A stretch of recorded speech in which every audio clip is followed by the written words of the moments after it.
Estamos de volta com o programa Medicina e Destaque. Medicina e Destaque, esse programa que veio para mostrar a você artes, conhecimentos, algumas informações que nós no dia a dia não temos acesso. Mas esse programa vai mostrar a você, através do nosso canal, através de redes sociais, de como vive um profissional médico, o que é que faz um profissional médico. E, com destaque ao nosso convidado de hoje, doutor Emanuel Fortes, nós vamos ver de sua luta, do seu caminhar, não só dentro da especialidade que exerceu, da psiquiatria, mas principalmente, no momento, na sua atividade como nosso representante no Conselho Federal de Medicina. Falávamos no bloco anterior, terminamos falando sobre a questão da responsabilidade daquele profissional que exerce cargos, em especial cargos da nossa medicina, um diretor de uma instituição médica, de um posto de saúde, de um hospital qualquer, que tem essa responsabilidade. Por isso que a lei que regulamenta a propaganda médica tem que ter por obrigação o nome do responsável técnico, é esse que deve ser chamado para prestar contas de tudo aquilo que é bom, mas também por todos os ilícitos que ocorrem dentro daquela instituição. Terminávamos no intervalo falando aqui e o doutor Emanuel disse que tem uma preocupação muito acirrada com relação a esses desmandos que acontecem dentro dessas instituições, não é isso, Emanuel? Olha, nós conseguimos modificar a política de assistência às doenças mentais. A política de saúde mental no Brasil sofreu uma modificação em dezembro que é muito benéfica, porque durante 30 anos os idealizadores do processo tiraram o hospital psiquiátrico, onde as pessoas se tratam das doenças, e tiraram o ambulatório, dizendo que lá seria um manicômio químico, da rede de assistência das pessoas. Nossa. Ficando somente os CAPs. Os CAPs são muito importantes, eles são instrumentos para a reabilitação, para a atenção terciária. A atenção primária tem que ser feita em ambulatórios, em consultórios, como eu faço no meu consultório. Eu atendo as pessoas, prescrevo remédio, diagnostico e prescrevo. Agora, o hospital, quando existe uma crise onde as pessoas necessitam de um local protegido para preservar a sua integridade ou a integridade de terceiros ou até o seu patrimônio, o hospital tem que ser acionado. E ele estava fora dessa rede com um projeto maluco de acabar com todos os leitos psiquiátricos do Brasil. Nossa. E nós conseguimos barrar. Isso, em particular, desde 1989, que eu me debruço lutando contra. A gente soube a lei e seu papel como foi essencial. Sempre lutamos contra. Até que 30 anos depois, com perseverança, obstinação, nós conseguimos fazer com que isso mudasse através do novo e do atual coordenador de saúde mental, doutor Quirino Cordeiro. Um grupo imenso de pessoas se mobilizou para isso. Essas ações, elas precisam acontecer em muitas áreas da administração pública, da administração de saúde pública no Brasil. Talvez a população nem se dê conta. Todo mundo reclama da quantidade de pessoas nos corredores dos hospitais de urgência e emergência no Brasil inteiro. Da falta de leitos de UTI. Mas esquece de ir buscar na história as razões para isso. Desculpe. O Brasil fechou de 1990 até hoje mais de 230 mil leitos hospitalares. 230 mil leitos. Sem contar com o aumento da população, né? Sem contar com o aumento da população. O segundo ponto, que é crucial, a rede pública é só prestar atenção ao Rio de Janeiro, sucateada, ela contabiliza os leitos no sistema, mas eles não são eficazes porque não funcionam. Isso. Hoje nós teríamos 330 mil leitos, 320 mil leitos disponíveis para a população de 200 milhões, quando na época era 120, 130 milhões. E desses, você não consegue contar com os tantos leitos, 100, 150 mil, porque os outros leitos estão em entidades filantrópicas. Sim. As Santas Casas continuam prestando um serviço extraordinário na assistência médica brasileira. Mas elas vivem uma situação falimentar. Raras são as Santas Casas, como a nossa aqui, administrada pelo Dr. Humberto, que tem um resultado positivo. Até com destaque nacional. Exatamente, mas ele custeia. Porque existe uma relação desonesta entre o Estado e os prestadores de serviço. É desonesta porque ele impõe prejuízos e manda a pessoa compensar os prejuízos nos procedimentos de alta complexidade. Isso precisa mudar. Não é possível que a gente vá viver a vida inteira numa relação desonesta do Estado com a comunidade, no Estado com quem lhe vende serviço. Eu não estou falando aqui da desonestidade dos ladrões. É isso. De jeito nenhum. Mas Desonestidade do ladrão pensou para a cadeia. Agora, eficazmente de como tornar eficaz tudo porque isso. Não tem, você não tem uma central de custos que diga assim, eu vou comprar esse serviço por R$10 porque ele custa R$10. A oferta eu vou lhe pagar 5. Mas eu não, paga 5. Você arranja uma forma de pagar com procedimentos de outra natureza, com procedimentos honestos. A gente vai pagar mais nesse procedimento e você compensa. Eu vi muito isso nas negociações e sempre considerei isso desonesto. Eu acredito que quando você vai negociar, pactuar qualquer coisa, da consulta médica a um procedimento, com os custos de hotelaria e com os custos de material médico, você tem que saber quanto isso custa para partir de um dado de realidade, onde a pessoa coloque o seu lucro, a sua margem de manobra para administrar. O Brasil carece de honestidade na relação... Não é nem dinheiro, né? Vou dizer, mas que seja bem transparente. Bem transparente. Ora, se você vai comprar uma cirurgia, você compra uma cirurgia a R$90, você paga R$90 para a pessoa tirar uma vesícula, tirar uma hérnia. Isso é desonesto. Quer dizer, você está impondo ao outro funcionar no limite da miséria. Fizeram isso com a psiquiatria. Pagavam R$30, R$37, R$42 na diária para que a pessoa recebesse comida na diária. Quanto é uma consulta do SUS hoje, está nessa faixa? Entre R$2,50 e R$10. Uma consulta no SUS. Uma consulta médica no SUS. O telespectador deve ficar atento com relação a isso. Então, essas questões, elas precisam ser postas efetivamente. A gente precisa ter uma relação honesta mesmo. Transparente. Né? Transparente. E não é para ninguém ficar rico, não, porque eu próprio entendo que a medicina, ela exercida de forma correta, adequada, não vai deixar ninguém rico, faz apenas viver confortavelmente. Quer dizer, um médico pode viver confortavelmente. Rico fica o empresário, rico fica quem faz investimentos. Quem faz investimento pode ganhar o seu dinheiro na medida em que o investimento permitir. Agora, o médico não, o médico precisa ganhar bem por causa das responsabilidades que lhe impõe e a complexidade dos atos que desempenha. Como todos os outros profissionais da saúde, quando a gente pensa em carreira de Estado para a área médica, a gente está pensando em médico, enfermeiro e dentista. O povo precisa dessas três pessoas lá para a atenção básica. E como é que está esse projeto de carreira de Estado para médico? A gente continua brigando, está no Congresso Nacional. O salário mínimo do médico tem uma coisa desonesta no salário mínimo dos médicos, porque o governo concorda que a iniciativa privada seja obrigatória para a iniciativa privada, mas para ele, o governo pagar, não. Quer dizer, é uma banda que é obrigada a pagar, outra não? Não.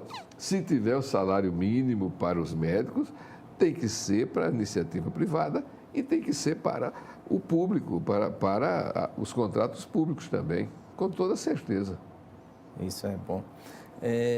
Uma das, você está falando aqui também das preocupações, o Conselho Federal de Medicina tem chamado muita atenção para algumas áreas da medicina, tipo a medicina aeroespacial, né? Eu fiquei, assim... A medicina aeroespacial é interessante porque as pessoas, quer dizer, não conseguem vislumbrar, não é, as mudanças no organismo humano quando ele sai do ambiente isobárico da Terra, aqui do nível do mar. Isso. Nós vivemos no nível do mar. Se você desce a profundidade, você tem um ambiente hiperbárico. Se você sobe a altura, você tem hipobárico. Tanto esse como o outro, eles provocam alterações muito, muito significativas, muito importantes no corpo humano. E Imagine que eu estive em La Paz umas 3 vezes. Né? Eu cheguei na recepção do hotel, quer dizer, aqui no primeiro andar. Tem elevador? Tem não, vá. Imagine, cheguei no primeiro andar, procurava um lugar. Com a língua de fora. Nossa, então, nós estamos trabalhando para que essas áreas elas se constituam numa especialidade médica ou numa área de atuação para possibilitar o desenvolvimento das pesquisas para a evolução da medicina, para que o homem conheça ainda mais do organismo humano. E tem ainda o microgravitacional, que é o do espaço sideral. Ele também está na nossa área de interesse. É amplo, Muito.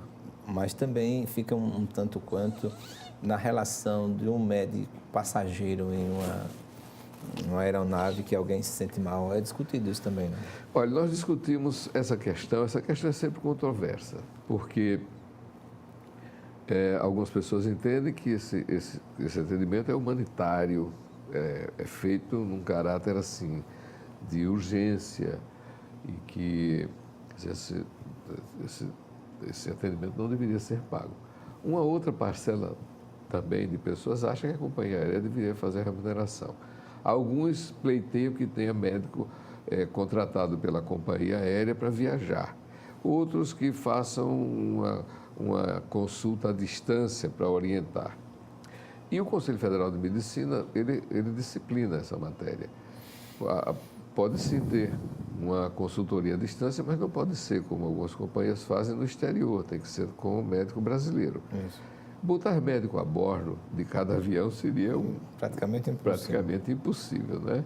E os médicos não iam querer não, porque iam ser tratados... Na Terra, por exemplo, que nós recomendamos, quer dizer, nós pensamos de que um médico legista, no meu caso, deve ir para o local do corpo, onde o corpo é encontrado, o médico tem que chegar lá até para dar um diagnóstico de morte, realmente, Sim. porque às vezes pode até estar vivo, né? Isso. Outras vezes para saber toda aquela transformação que ocorre para a determinação exata do tempo de morte é importante. Se é difícil para isso, imagine. Para colocar em cada aeronave.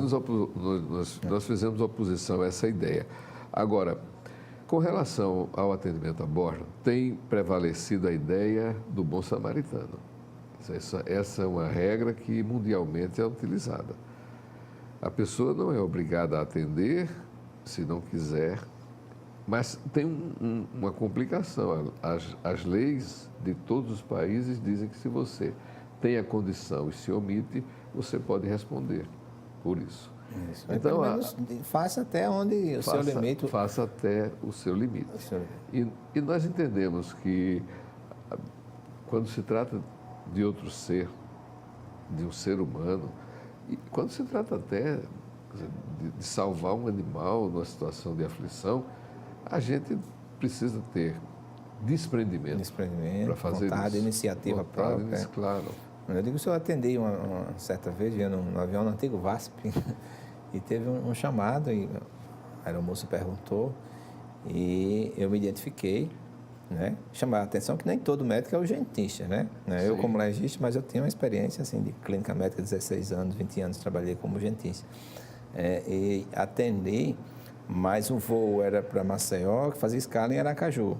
E eu mandei perguntar se tinha alguém no aeroporto preparado para receber aquele paciente. Quando não tinha, e eu disse, então a gente não pode pousar porque essa situação é de urgência, e perguntou se Maceió tinha, o voo passou direto. E o comandante obedeceu exatamente esse comando. Isso é muito bonito, achei muito bonito. Recebi uma carta depois de agradecimento, Isso, assim, me honra bastante até hoje. Eu acho que é muito importante a pessoa ter no seu coração o desprendimento para saber quando ele vai estar prestando um gesto de solidariedade. E essa solidariedade, então, acho que é fundamental.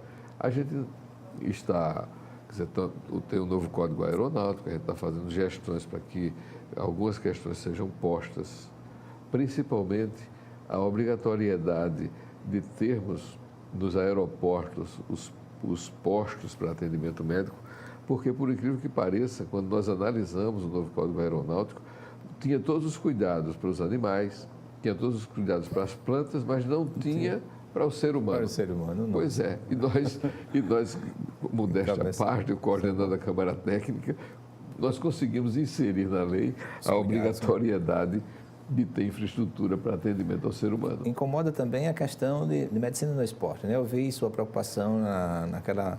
Foi uma resolução que saiu na antiga... Na Copa, né? Na última Copa. Eu digo antiga para a gente não lembrar o 7-1. Olimpíada. Nós tínhamos um problema muito sério com relação ao trânsito dos médicos estrangeiros no Brasil, porque a lei faculta, mas não tinha uma regra para se você tratar as hierarquias. E nós, graças a Deus, conseguimos escrever uma regra que possibilitou que todos os médicos estrangeiros que vieram para o Brasil trabalhassem com as suas equipes, sob a supervisão de médicos brasileiros. Muitas ocorrências, muitos atendimentos médicos foram feitos em função disso, tanto lá quanto na Olimpíada e na Paralimpíada. E, recentemente, nós lançamos uma cartilha para a prevenção com relação ao doping. Primeiro, o doping como algo desonesto por alguém que usa com o intuito já doloso de obter um desempenho que não teria sem esse artifício. E depois pelos malefícios para o corpo humano. E o mais importante, nós escrevemos para o médico, de um modo geral, para que ele conheça quais são as substâncias permitidas, quais são as proibidas e quais são aquelas que proibidas podem ser prescritas desde que justificada a autoridade antidopagem, quer do Brasil, quer internacional. Então é uma cartilha muito bem feita, trata também da questão dos esteroides anabolizantes, mostrando que as pessoas que buscam essa escultura no corpo, elas correm riscos mais adiante para a saúde física e para a saúde mental. E tratamos também da questão dos suplementos alimentares. Quer dizer, a gente se ocupa com muitas coisas. Você vê que o Dr. Emanuel Forte é esse homem eclético, né? Ele preocupa a questão da lei antimanicomial, a questão da medicina aeroespacial, a medicina no esporte, a questão da dignidade daqueles profissionais que exercem suas atividades na situação de gestores. O que é que lhe preocupa mais? E que papel cada cidadão deve tomar para modificar essa realidade, às vezes boas, mas não tão boas como deveria ser? Olha, eu andei refletindo muito e todo mundo imagina que a responsabilidade pelo hospital, pelo posto de saúde, pelo ambulatório, é de quem está trabalhando lá. É do médico, da enfermeira, do diretor, da pessoa que faz a limpeza. E eu, pensando bem, eu cheguei à conclusão que não é nada disso, não. Quem tem que ter preocupação com esses locais é o povo. O povo é quem tem que brigar, zelar para que aquele estabelecimento funcione, porque nós apenas trabalhamos lá. Nós apenas trabalhamos. Eu desempenho a minha tarefa naquele local, mas quem se utiliza todos os dias daquele ambiente é o povo, é a população. Então, ele é quem tem que tomar nas mãos a responsabilidade de exigir que o ambiente seja adequado para que esse trabalho seja feito. Procurando as instituições procurando a direção, e exigir dos governantes. E quando também eles negligenciarem. E também escolhendo os bons dirigentes, aqueles que... É preciso que as pessoas entendam que se não mudar o raciocínio para eleger pessoas comprometidas com a tarefa, comprometidas com transformações, nada muda. E tem mais uma coisa que eu acho que é fundamental, que é importantíssima. Se alguém não corresponde, você caça o mandato dessa pessoa na próxima eleição. Não vota nele. Exatamente. Então, essas mudanças, elas são mudanças que o Brasil urgentemente precisa adotar.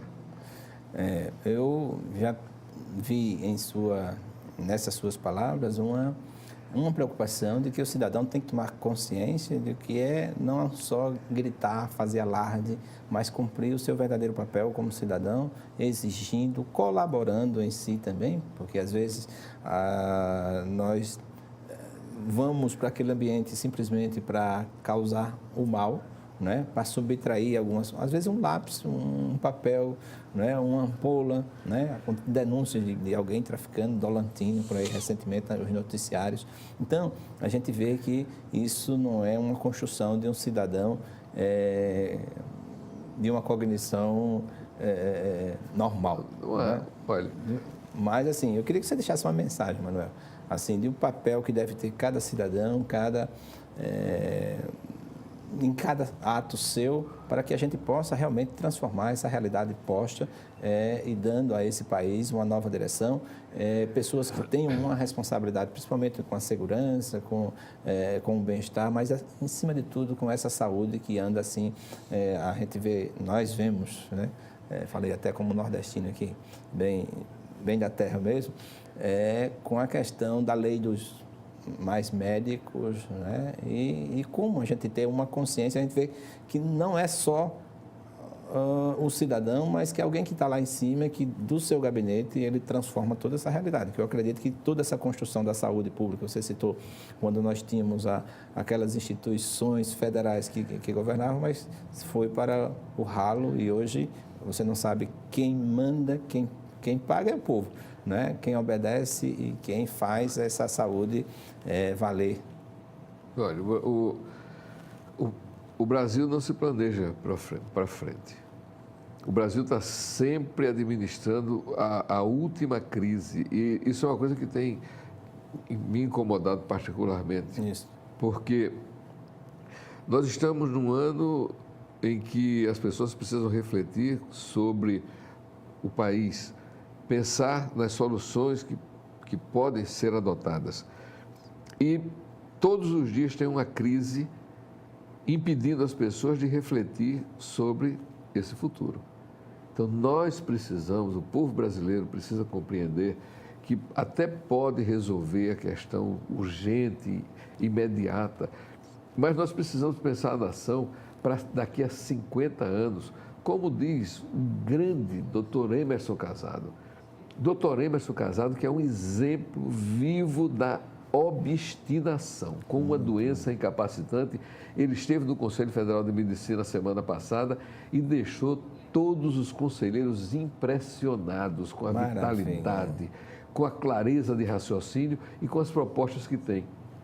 Ele, com aquela doença, esclerose lateral amiotrófica, está pensando o Brasil para daqui a 50 anos. Verdade. Ele participa de grupos científicos internacionais. Então, isso nós precisamos ter para o Brasil como um todo. Eu preciso pensar o Brasil, não é para ontem, porque já passou, nem é somente para hoje, porque o hoje vai se tornar ontem, amanhã.